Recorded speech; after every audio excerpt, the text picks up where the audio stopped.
Now, this is a completely made-up scenario, completely invented, but I want you to walk with me. I want you to imagine there's a big pro-life rally out there. Let's call it Detroit. There's a big pro-life rally in Detroit, and all these pro-lifers show up. Now, obviously, as everyone knows, pro-lifers are notoriously nonviolent. But again, I'm making up this scenario in my head. So let's say things get heated in town. These pro-lifers, they start looting some stores, kicking in windows, burning things. We got buildings on fire. This goes on for a couple days. And I want you to imagine a Black Lives Matter guy wearing a Black Lives Matter flag or wearing a Black Lives Matter shirt. I want you to imagine he shows up in town with a weapon. He shows up in town with a weapon and he decides, I'm going to stand guard at one of these businesses. And he does. He goes out there, stands guard so these violent pro-lifers can't burn it down. Stay with me. And I want you to imagine on camera, because everyone has a cell phone these days. Everyone's recording at all times, right? On camera, this guy, this Black Lives Matter guy, he gets attacked on camera by a couple of these pro-lifers. Pop, pop, he has to kill a couple of them. Okay, let's pause here before we go on at all. Let's assume he doesn't get tried because we all know he wouldn't get tried. Let's get past that. He's not going to get tried. This guy, let's call him Bob. What happens to Bob in the wake of this? In this country as it stands right now? What happens to Bob? Book deal right away, right? No, maybe that'll take a week, but book deal right away. How many celebrities fly Bob out to hang with Bob, put a picture of Bob on their Instagram? Oh, look at this actress, woohoo! Bob's sitting courtside at the LA Lakers game with LeBron James. You know he is. Special guest. Bob would have been invited to sit with several Democrat politicians. Bob would be a guest speaker at how many universities? Probably $50,000 to $100,000 per speech he'd be paid. Get up and talk about standing up to fascism. I had one of my friends bring up to me, and she was so right about this. Nobel Prize? Nobel Prize? Is that fair? Nobel Prize? Remember, he wouldn't even be tried, but I think Nobel Prize probably within the realm of conversation. Either way, this guy's a multi-millionaire almost immediately for standing up to those vile right-wing fascists. Multi-millionaire. He becomes world famous. I would venture to say a meeting with the Pope, a photo op with the Pope, not out of the realm of possibility. And you know what's wild? I'm almost undoubtedly underselling how this man would be treated. But let's wipe that part of the scenario away. Let's say he is charged. What if he's charged? Murder. He gets charged with a crime. And let's say we have a Republican president, Donald Trump. We'll make it easy.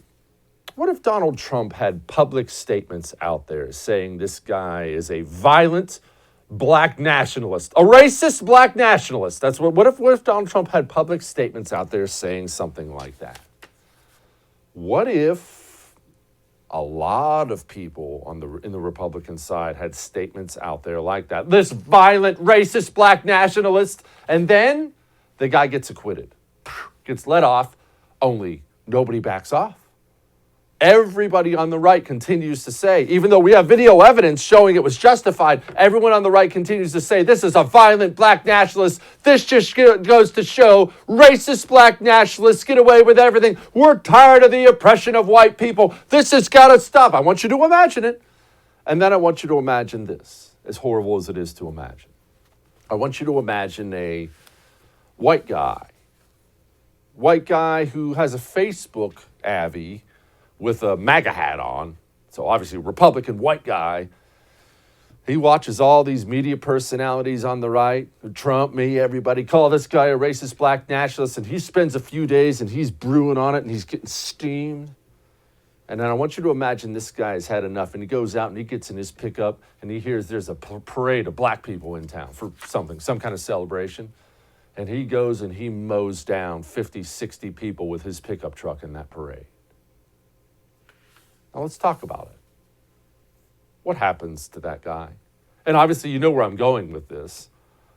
The Waukesha killer who just racially motivated, mowed down 60 people in a parade is already out of the news, forgotten. But let's go back to my scenario. What happens to this guy? What happens to the people around him? Well, one, first and foremost, obviously arrested, no question about it. I would say, let's say it's 9:05 p.m. Eastern time where you are right now as you watch the sound of my voice. Just a made-up number. Let's say it's about that time. By 9:30 Eastern, you would have every social media post this guy has ever put up, especially anyone indicating anything showing he's a Republican, and anything at all. Boy, that MAGA hat, yikes, in trouble there. Any politician he ever volunteered for, made a phone call to, wrote an email to would be revealed like that. Not outside of the realm. In fact, I would say the likely scenario is his family, especially immediate family and friends, would probably lose their jobs over it. Don't think I'm crazy. They would reveal that his brother worked for Sherwin-Williams Paint Company. The Sherwin-Williams Paint Company, I'm not calling out Sherwin-Williams, by the way, but they would immediately be barraged by social media messages and emails and phone calls. How could you employ someone like this? And they would just want to fade the heat, right? So they, hey, Bob, hey, buddy, I know your brother's Bob. I know you didn't do it. We got to let you go. Family members would lose their jobs. Kids would not be able to attend school. CNN would put a camera crew on his mom's front lawn. And look, that was the nice stuff. If what I just said happened, the Federal Bureau of Investigation would have multiple people behind bars, not just the man who drove the car, already. Anyone who said hi to that guy on the sidewalk would be in jail right now as a potential co-conspirator, right? Dangerous, these white nationalists, we can't let them kill again. It would happen. It would happen. We would talk about the lives ruined. Amazon, by tonight, what was that, a few days ago? Let's say it was a few days ago. By tonight, Amazon would have a profile out of the killer. It'd be some documentary about the killer. So-and-so and the rise of racist white nationalism in America and Republicans. They would not only have a documentary out about the killer, they'd have a documentary, a good one out, about the guy, the Black Lives Matter guy from the parade. Oh, you know I'm right. It would still lead every single news program. No matter what website you went into, it would be the headline of everything, the violent, vile white nationalists. Instead, as I just brought up, it's already out of the news. The President of the United States of America didn't even feel the need to go see the families or issue any public statement of condolences for them. Instead, it's gone like that. Largest domestic terror attack we've had in this country in years.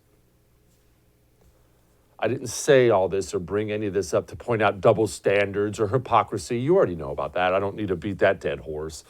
I brought this up so you and I have a sobering reminder of exactly what we're up against. These people will excuse and ignore anything that helps them and their communist goals. And vice versa, they will absolutely, completely, and utterly destroy anything and anyone who they think stands in the way of those communist goals. And I didn't just bring this up because of Waukesha. I brought this up because in the future, it is very important for you and me. Whoever the media is holding up, whoever the system is telling you is a hero is almost undoubtedly a villain, and whoever the system is telling you is a villain just might be a hero. All that may have made you uncomfortable, but I'm right. Hey, thanks so much for watching the first on YouTube. If you liked what you saw, go ahead and like and subscribe. You heard me, like it, subscribe. You'll get a lot more of it and a lot more of me.